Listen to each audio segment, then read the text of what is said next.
Olá a todos, bem-vindos à Cultura da Terra. Hoje vai tratar de um assunto muito importante, que é cultura e tradição. O tema cultura e tradição, ele me inquieta há muitos anos, desde que eu percebi que, muito embora os termos cultura e tradição sejam usados de forma muito semelhante, quase como sinônimos, eles realmente são conceitos diferentes. Em alguns momentos, cultura e tradição vão se tocar, mas definitivamente eles têm raízes diferentes. São conceitos que vêm de experiências diferentes e raízes diferentes. Isso é algo que confunde muito, ainda mais no mundo, onde academicamente as pessoas muitas vezes caem no erro de pensar que todos nós temos direitos de viver a cultura, E não é bem assim, A cultura, ela não é a questão de direito ou não direito, A cultura é uma questão de merecimento. Um merecimento que não tem nada a ver com as questões formais, Formações, filiações a certas instituições, níveis de estudo, doutorado, pós-doutorado, seja o que for. E nesse momento, onde a gente acha que tem direito a tudo, porque a informação ela é muito disponibilizada muito facilmente, a gente se confunde muito e acaba trocando gato por lebre sem perceber e se perde nos conceitos, tá? Eu cheguei já a causar indisposição, com essa minha ideia em certos lugares, particularmente em contraposição a certas concepções acadêmicas, Em situações assim onde haviam acadêmicos trabalhando comigo em trabalhos de comunidades, E não souberam entender muito bem o que eu quis dizer. E eu vi que o tema, nesse momento, pela polêmica que gerou, pelo peso da polêmica, é um tema muito importante de ser tratado, Justamente pela intensidade que gerou a polêmica, eu fiquei alguns meses realmente perturbado com isso. Gente, mas espera aí. Por que perturbaram tanto, não era isso que eu estava propondo. E eu vi que isso não poderia, ser tratado de forma geral, isso não pode ser tratado em reuniões de comunidades, isso não pode ser tratado nem sequer dentro de universidades ou em alguns lugares onde certas ideologias são tão fortes. É um tema que deve ser tratado do jeito que está aí, É um vídeo dentro de um canal específico, quem quer ver, vê, quem não quer, não vê, quem quer criticar, põe sua crítica, quem quer comentar, comenta, E aí o conhecimento ele vai ser passado de uma forma mais íntegra. O que a gente tem? Nós temos dois conceitos, um é tradição e o outro é cultura, tá? E eu dou livremente o conceito, eu já vi vários conceitos escritos, mas eu vou dar o meu, os meus conceitos de cultura e de tradição. Então, tradição, para mim, é um conjunto de conhecimentos e práticas que são socialmente amparadas e socialmente coordenadas e socialmente compartilhadas, e que esses sistemas de conhecimento eles são passados de geração em geração, tendo uma certa função social onde são produzidos.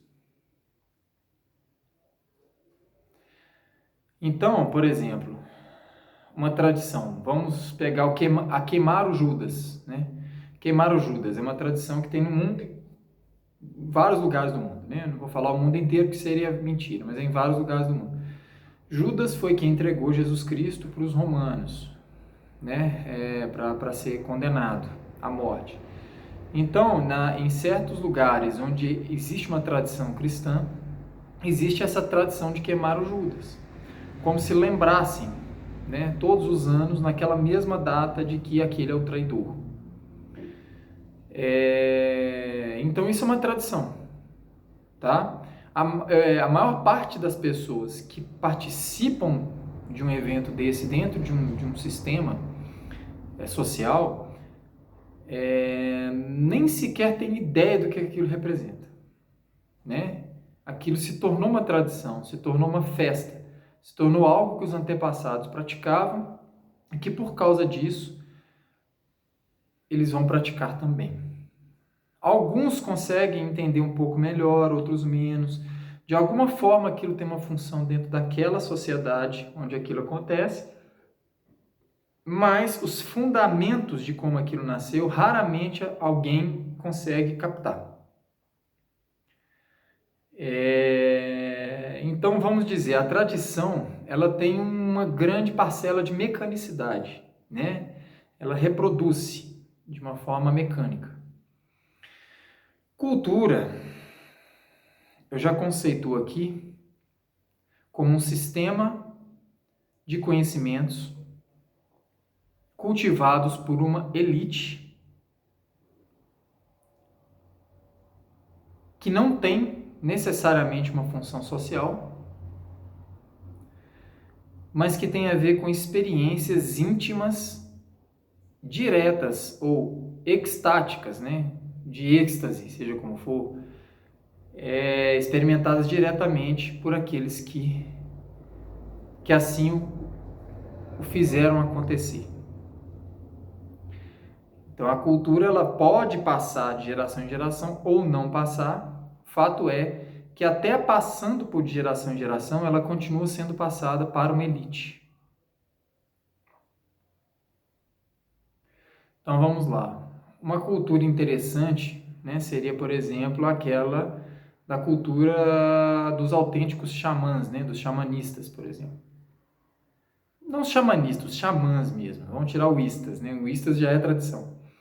Mas os xamãs, no mundo inteiro, eles herdam algo, um conhecimento de gerações anteriores, conhecimento esse que não é distribuído para toda a sociedade, é uma pequena elite que conhece esse conhecimento. Aqueles que praticam sabem exatamente o que estão praticando e, ao passarem para frente, passam seguindo certos critérios e não necessariamente o xamanismo tem uma função social nas culturas, né? Isso foi algo que inicialmente, né, os primeiros antropólogos acharam que tinha. Isso foi clássico até os anos 50, por aí. E aí vieram outros, né, estudiosos, após os anos 50, que provaram mesmo que às vezes não só um xamã não tem uma função social, como ele é até perseguido nas suas práticas pela comunidade onde ele vive. Né? E exemplos a gente tem muitos. É daí que nasceu a diferenciação entre o sacerdote, que é aquele que cuida dos rituais coletivos, e o xamã, que é aquele que tem experiência direta com conhecimento de elite. Então nós temos aqui já, nos nossos conceitos, nos nossos exemplos, claras diferenciações entre tradição e cultura. Tá? A cultura é um cultivo mesmo, é um cultivo de um conhecimento que leva a pessoa a experimentar diretamente e conscientemente o conteúdo daquele conhecimento, as raízes, as origens. A tradição, ela nem sempre é carregada da consciência plena do que se está fazendo. É onde eu disse para vocês que o Judas é queimado em várias culturas, às vezes a pessoa nem sabe nem quem que é Judas mais, né? Então, a tradição muitas vezes tem raiz na cultura. Às vezes teve um grupo, uma elite, que teve uma certa experiência, num certo momento, que implantou aqui uma certa prática para ter uma função social de organização do grupo.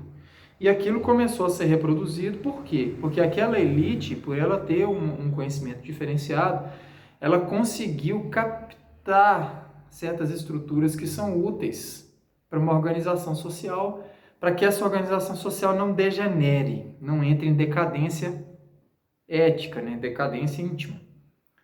Então, existem até certos tabus que são implantados em certas comunidades que vêm de uma cultura de uma elite.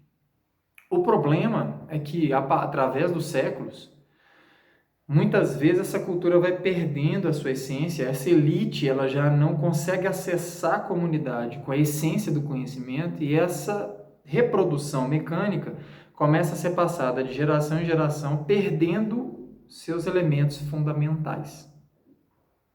E é muitas vezes que uma tradição se torna mero tradicionalismo mecânico, muitas vezes até prejudicial para aquela cultura. O mundo vai mudando, as coisas vão mudando, as relações entre as pessoas e aquelas tradições se tornam pedras no sapato. Para aquelas culturas, muitas vezes levam até a degeneração. Então, algo que nasceu de uma elite, não é uma cultura de elite, às vezes vai se degenerar até uma prática totalmente mecânica, que inclusive já não vai mais regular a comunidade, a sociedade, mas vai degenerar. Né? Isso é algo que tem uma grande importância. E, para mim, a grande polêmica envolvida nisso tem a ver com o que eu falei no início do áudio, do vídeo, né? Que é o fato da gente viver numa época onde a gente acha que tem direito simplesmente porque nosso intelecto é capaz de pegar um conceito. Então, nós temos várias práticas hoje acontecendo que vêm da tradição. Muitas delas não só são inúteis, como prejudiciais à vida como a gente vive hoje, mas que a gente continua num saudosismo querendo repetir. A grande polêmica reside no fato de que a gente não tem o direito de viver simplesmente por ter um conhecimento. O que define o direito de viver alguma coisa plenamente é a prática. Agora, se eu vou praticar uma tradição mecânica, eu vou me tornar mais um praticante mecânico. Agora, se eu vou praticar cultura, a coisa é mais séria ainda. Porque não só eu tenho que praticar aquilo que é a cultura, como eu tenho que tomar plena consciência dos seus princípios. E, ao passar para frente, não deve ser uma reprodução, deve ser uma releitura dos princípios que eu peguei. Vou explicar. O Davi Copenau, que é um xamã Yanomami, que fez um livro junto com Bruce Albert, né, que é um francês, um antropólogo francês, que chama A Queda do Céu, um livro espetacular, para mim todo brasileiro deveria ler. O Davi Copenau, ele é um tipo de xamã que conhece o mundo inteiro, que pratica o xamanismo, mas de uma maneira ampla, né? É uma pessoa que consegue se comunicar com o mundo, né? Não está ligado meramente a uma tradição mecânica.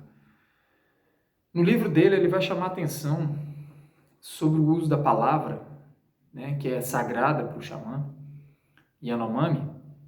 Ele vai dizer que os ancestrais, eles falavam certas palavras, e que a palavra tem um peso tão grande para eles que eles riem da gente de colocar tanta palavra em livros, né?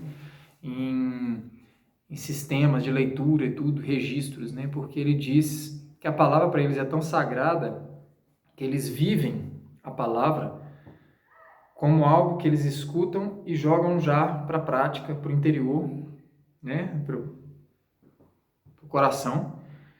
E essa palavra ela vai virar vida dentro de um xamã.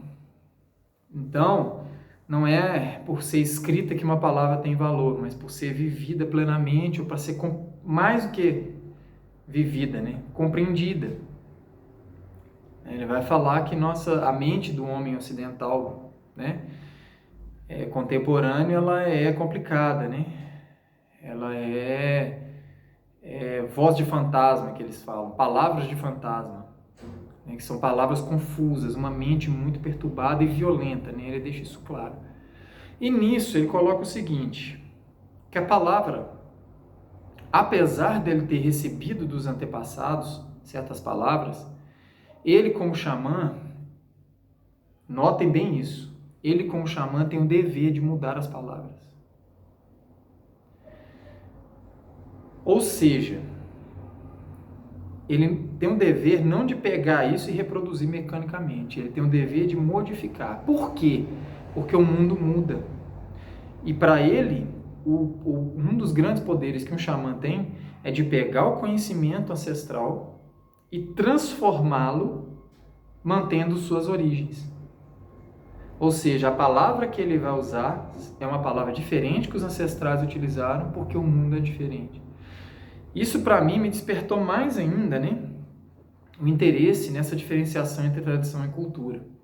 Porque isso que eu estou falando não é só eu que falo, na verdade, vários estudiosos, né, da cultura, de várias áreas do conhecimento diferentes, né, mitologia comparada, religião comparada, psicologia, educação, vão falar disso, vários, eu não vou citar aqui nomes, mas quem quiser eu posso citar se eu for requisitado. Mas eles já falavam dessa separação, né? E eu vejo que também os mestres de cultura que eu conheço, práticos, também falam dessa separação. E o Davi Copenhague também está falando. Se a gente for levar a sério o que o Davi Copenhague fala, nós vamos ter que o que ele está falando é justamente isso. Da diferença entre tradição e cultura. O xamã, por ele experimentar diretamente um conhecimento, ele tem os seus fundamentos. Então ele consegue adequar esse conhecimento em qualquer ambiente onde ele é capaz de fazer isso. Porque ele tem os fundamentos, ele viveu aquilo. Isso é uma experiência de elite. 99% das pessoas não vive essa experiência por si só. E os outros 1% foram iniciados nisso, em cultura. Se ele reproduzisse meramente os conceitos e as práticas, como ele não faz mais, ele estaria num tradicionalismo, tradição. E essa é que é a grande questão, né? Agora vocês vão entender o teor dessa polêmica. Nós temos milhões de pessoas hoje com delírio de que podem viver o que quiser, do jeito que quiser, meramente porque fizeram um curso de fim de semana, ou às vezes até um curso bem consistente sobre alguma prática cultural, mas que simplesmente reproduz um tradicionalismo. Nós temos milhões de pessoas hoje que não vivem o fundamento da cultura. Nós temos milhões e milhões de pessoas no mundo hoje que transformam a cultura em ideologia e acham que estão praticando cultura, mas na verdade estão reproduzindo sistemas arcaicos que já não têm serventia e que os tornam cada vez mais perturbados. A gente está vendo isso. No Brasil, atualmente, nós estamos numa situação peculiar. Nós estamos vivendo uma crise identitária muito grande. E, por um lado, existem pessoas buscando o que se chama de ancestralidade, o que é positivo, porque isso dá um choque na cultura e faz com que as pessoas busquem novas linguagens e se encontrem intimamente no caminho. Que uma elite busque isso, na verdade, porque sempre vai ser uma elite. Mas nós temos um grave problema, que a grande maioria das pessoas não vai sair do superficial, da forma. Então, grande parte das pessoas vão estar praticando, por exemplo, uma cultura negra ou uma cultura indígena, que são os grandes focos desse trabalho que está aí de ancestralidade, principais, porque existe uma contracultura contra o colonizador branco, né? Então, quase não há interesse na cultura branca. De qualquer maneira, esse interesse na cultura negra e indígena ela é importante, porém, a grande maioria das pessoas que está buscando não está vivendo isso. E eu vejo isso claramente quando eu entro em contato com pessoas que são legitimamente mestres de cultura. Eles já estão de saco cheio dessa moda. Eles já estão de saco cheio de serem perseguidos nas suas culturas legítimas por ideologias. Grande parte deles já não está nem passando o conhecimento que tem. Então, esses milhões de pessoas que estão entrando nessa, na maioria das vezes, elas têm acesso ao que é fácil. Então, eles têm acesso àqueles que são charlatães, né? Que passam uma formazinha ali, mas já não tem a cultura de raiz, é um teatro, né? E isso é gravíssimo porque essas pessoas, não passando a cultura legitimamente, elas ficam... A cultura real não é acessada. Ou seja, nós continuamos vivendo numa situação onde uma elite é a que vive a cultura e a grande maioria é que vive a tradição, ou o tradicionalismo mecânico. E querem forçar um tradicionalismo mecânico através das ideologias no mundo que a gente está vivendo. Isso se torna inviável, isso gera perturbações mentais gravíssimas, guerras ideológicas sem fim, e que no fim não tem nada a ver com cultura. Só que isso é muito difícil da gente colocar na prática, porque essas pessoas que estão afiliadas a essas ancestralidades ou essas questões tradicionais com muito afinco, mas que não conseguiram ainda viver a cultura, elas são muito apegadas a esses modelos. Então, nasce um certo orgulho em participar de um movimento, de uma coisa. E são muito bem amparados também, são pessoas muito bem amparadas conceitualmente, né, por certas vertentes acadêmicas. Então, se tornam pessoas insuportavelmente orgulhosas, que não conseguem enxergar que, às vezes,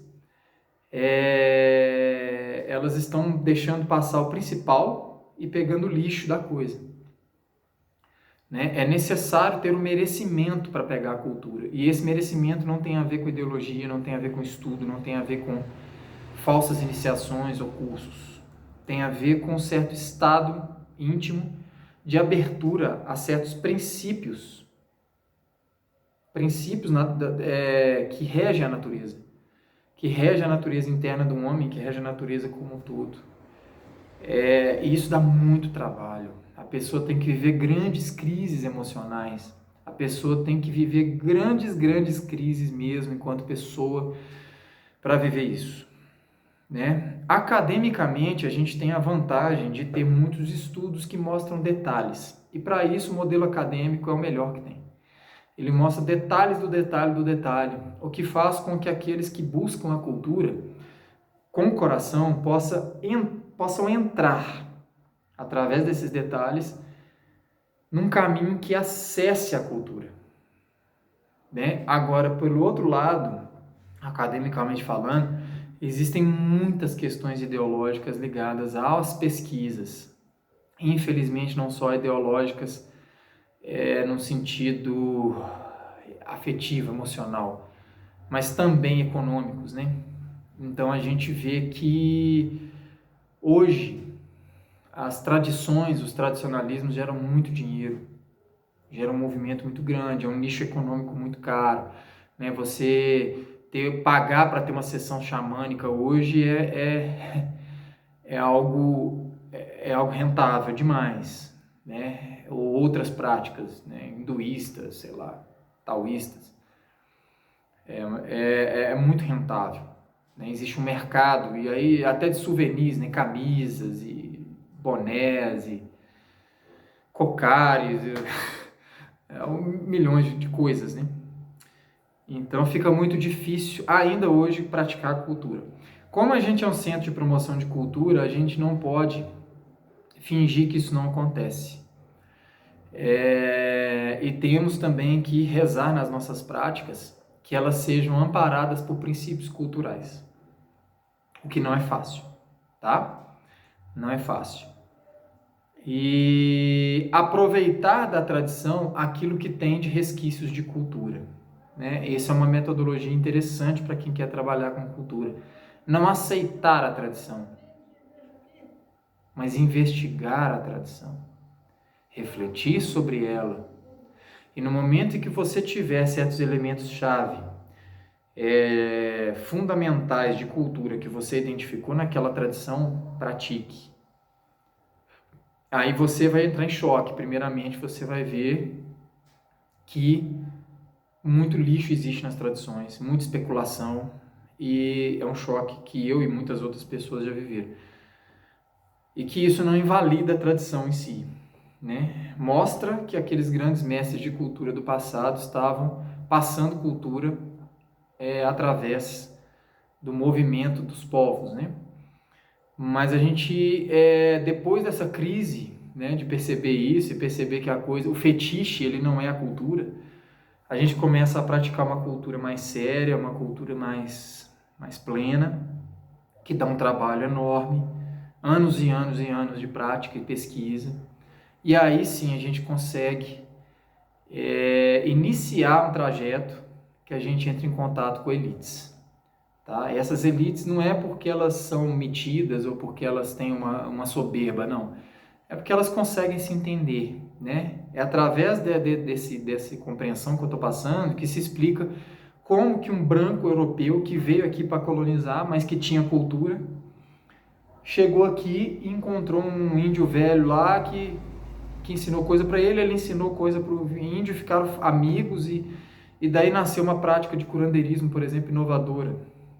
Então, pessoas que têm línguas diferentes, raças diferentes, ideias diferentes de vida, conseguirem conversar e se dialogar e praticar coisas juntos. Isso aconteceu, gente.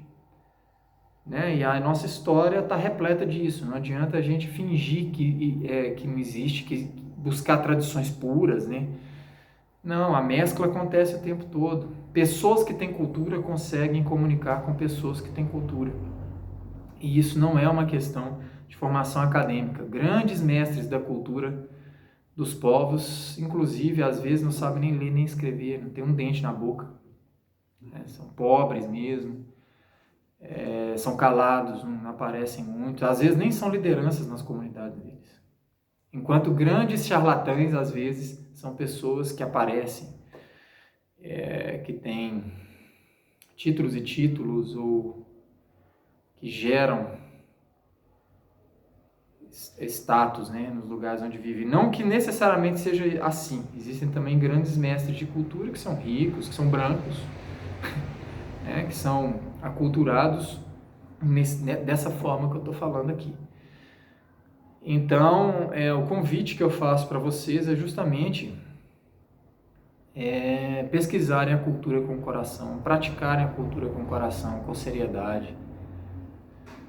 Se tiverem que praticar alguma cultura de algum povo, de alguma tradição, de uma maneira diferenciada, respeitem seus princípios. Mesmo que você faça diferente. É assim que os grandes mestres de cultura fazem, modificam. Tá? E o Davi Copenau para falar que as palavras estão sempre em modificação. Os artistas estão aí para mostrar isso, pintores, escultores, poetas, né? Músicos. Eles pegam aquilo que é essencial da cultura. Como eles vivem o essencial, eles conseguem transformar. E a função da cultura é justamente isso, é fazer uma transformação em algo que é perene. Então a gente pega a cultura, elementos que nunca mudam, que são fundamentais na estrutura do ser humano e na estrutura cósmica, e transformamos isso de acordo com a necessidade. Tá?